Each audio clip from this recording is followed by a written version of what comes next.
BNP কে আমরা আরো যে ডক্টর ইউনূস মানে আমাদের জেনারেল জিয়ার পরে প্রেসিডেন্ট জিয়ার পরে ডক্টর ইউনূসের যে স্ট্যান্ডটা ইন্ডিয়ার বিরুদ্ধে এইটার জন্য আমরা ডক্টর ইউনূসকে মনে করি এই মুহূর্তে দরকার। কারণ উনি যদি এই মুহূর্তে না থাকে আমার মনে হয় বাংলাদেশে একটা ইন্ডিয়া মানে চাচ্ছে দ্রুত একটা ইলেকশন হবে, তারা আবার তাদের আধিপত্য নিয়ে আসবে, রাষ্ট্র ব্যবস্থাকে যেন অচল করে না দেওয়া হয়।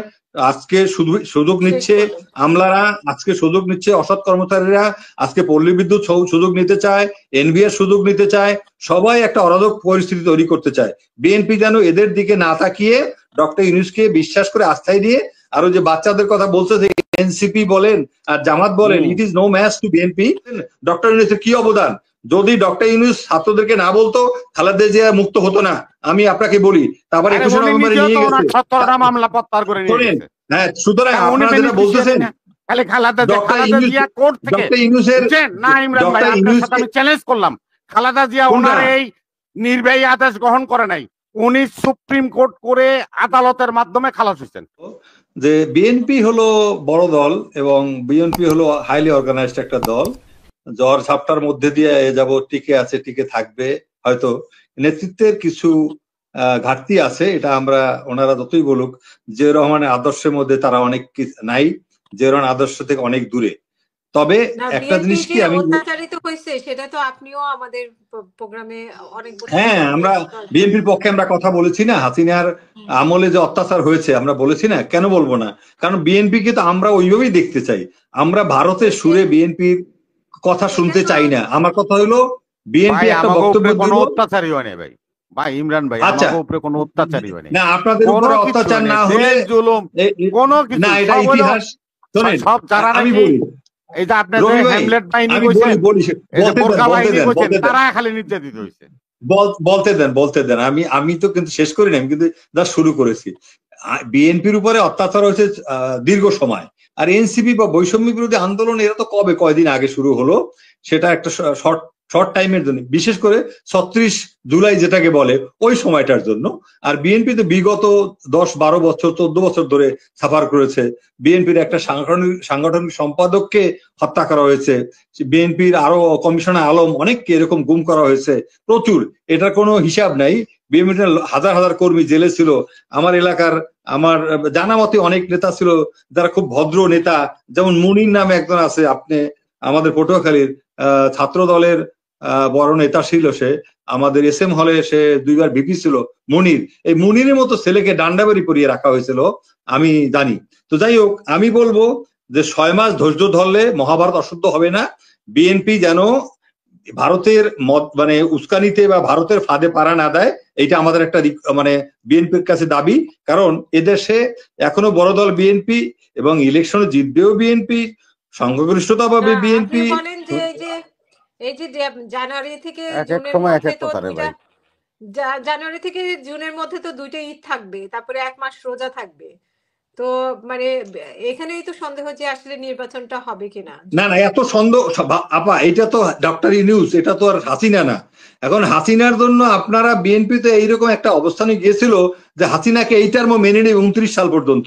এখন যেখানে ডিসেম্বরে হওয়ার কথা, জামাত যেমন বলেছে 2 মাস পরে, আর মানে ডক্টর ইউনূস বলছে জুনের মধ্যে বা জুলাইয়ের মধ্যে, যেটাই আমার এক্স্যাক্টলি মনে নাই, জুন বা জুলাইয়ের মধ্যে বলেছে 26-এর।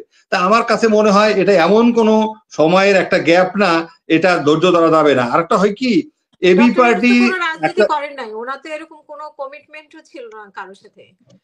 না, ওনার কোন কমিটমেন্টও নাই, এখনো নাই।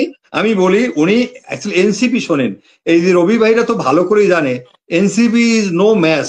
এনসিপি হয়তো 2-3টা সিট পেতে পারে, আমার হিসাবে 2-3টা। জামাত হয়তো 15-20টা বা 25টা পেতে পারে ম্যাক্সিমাম। আর জামাতের যে ইডিওলজি, ওইটাতে জামাতের ব্যাপার, ওটা নিয়ে আমার কোনো বক্তব্য নাই। তবে আমি কারো দলীয় ব্যাপারে আমার নাই, মানে কথাবার্তা নাই, তাদের কনস্টিটিউশন কি হবে সেটা তাদের ব্যাপার, ওটা নিয়ে আমার কথা নাই। কিন্তু আমার কথা হলো, আমরা কি বিএনপি কে আমরা আরো যে ডক্টর ইউনূস মানে আমাদের জেনারেল জিয়ার পরে প্রেসিডেন্ট জিয়ার পরে ডক্টর ইউনূসের যে স্ট্যান্ডটা ইন্ডিয়ার বিরুদ্ধে, এইটার জন্য আমরা ডক্টর ইউনূসকে মনে করি এই মুহূর্তে দরকার।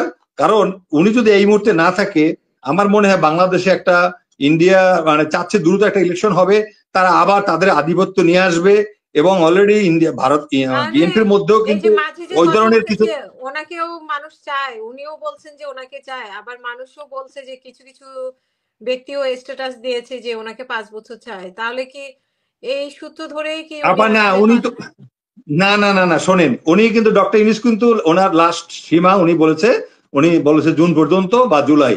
আমার কাছে মনে হয় বিএনপি চোখ বন্ধ করে না থাকুক, চোখ খোলা রাখুক, কোনো ষড়যন্ত্র গন্ধ পাইলে তারা কথা বলুক, তারা আলোচনা করুক, করুক, কিন্তু রাষ্ট্র ব্যবস্থাকে যেন অচল করে না দেওয়া হয়। আজকে সুযোগ নিচ্ছে আমলারা, আজকে সুযোগ নিচ্ছে অসৎ কর্মচারীরা, আজকে পল্লী বিদ্যুৎ সুযোগ নিতে চায়, এনবিআর সুযোগ নিতে চায়, সবাই একটা অরাজক পরিস্থিতি তৈরি করতে চায়। বিএনপি যেন এদের দিকে না তাকিয়ে ডক্টর ইউনূসকে বিশ্বাস করে আস্থায় দিয়ে, আরো যে বাচ্চাদের কথা বলছে যে এনসিপি বলেন আর জামাত বলেন, it is no match to BNP, এটা সত্য কথা। তবে বিএনপির উচিত চাঁদাবাজি যারা করতেছে এবং অনেককে আমি জানি বহিষ্কার করেছে, আরো কথা বলা উচিত।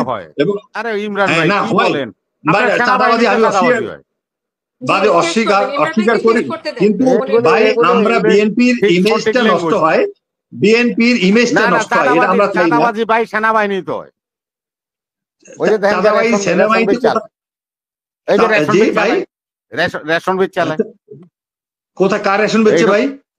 ভাই আপনি রেশনটা আপনি নিলেন না, আমার দিয়ে দিলেন, বেচলেন। হ্যাঁ আমি ওই রেশনটা বিক্রি করে আমি একটু ভালো চাল কিনে খাই, আপনার ওইটা অসুবিধা নাই।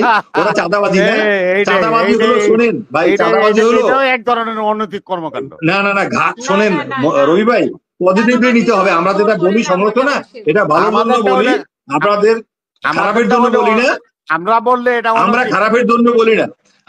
আমরা কিন্তু বিএনপি কে আমরা আরো ভালো দেখতে চাই, আরো পারফেকশনে যেতে দেখতে চাই, সোজা কথা। আমরা বিএনপি কে যে ভুল ত্রুটিগুলো হচ্ছে এগুলো থেকে উতরে আসতে হবে। আপনার শামসুজ্জামান দুদু, আপনার আমির খসরু মাহমুদ চৌধুরী, সালাউদ্দিন আহমেদকে আরো সংযত হয়ে কথা বলা উচিত, আরো শালীনভাবে কথা বলা উচিত, এবং এমন কথা বলা উচিত। দেখেন আপনি বলছেন ডক্টর ইউনূসের কি অবদান, যদি ডক্টর ইউনূস ছাত্রদেরকে না বলতো খালেদা জিয়া মুক্ত হতো না। আমি আপনাকে বলি, তারপরে 21 নভেম্বরে নিয়ে গেছে, 17টা মামলা প্রত্যাহার করে নিয়ে গেছে। হ্যাঁ, সুতরাং আপনারা যেটা বলতেছেন ডক্টর ইউনূসের না, ইমরান ভাই আপনার সাথে আমি চ্যালেঞ্জ করলাম, খালেদা জিয়া ওনার এই নির্বাহী আদেশ গ্রহণ করে নাই, উনি সুপ্রিম কোর্ট করে আদালতের মাধ্যমে খালাস হয়েছেন। আপনারা যে এখানে গ্রিন সিগন্যাল, এখানে গ্রিন সিগন্যাল ছিল, এখানে গ্রিন সিগন্যাল ছিল মানে অন্তর্বর্তী সরকারের, কোনো সন্দেহ নাই। ভাই কথা বলে আপনি একদিন কোথায় ছিল? আরে উনি তো নির্বাহী আদেশ গ্রহণ করে নাই। আচ্ছা ভাই, ব্যারিস্টার ইশতিয়াক সাহেবের ছেলেকে আনছে কে? মাধ্যমে খালাস হয়েছে। হাসিনার মতো তো নির্বাহী আদেশে যাবেন, উনি সিস্টেমে গেছে। 17টা মামলা চিফ জাস্টিসটাকে বাছাই করছে কে? সবাই মিলে। সুতরাং আপনাকে বুঝতে হবে, আমাদের যেটা আপনাদের যে রাগ ক্ষোভ অভিমান, এটা থাকবে না। একটা যখন ইলেকশন হয়ে যাবে সুন্দরভাবে জুনে, তা আশা করি বিএনপির সমস্ত কষ্ট রাগ প্রশমিত হয়ে যাবে। ধন্যবাদ আপা।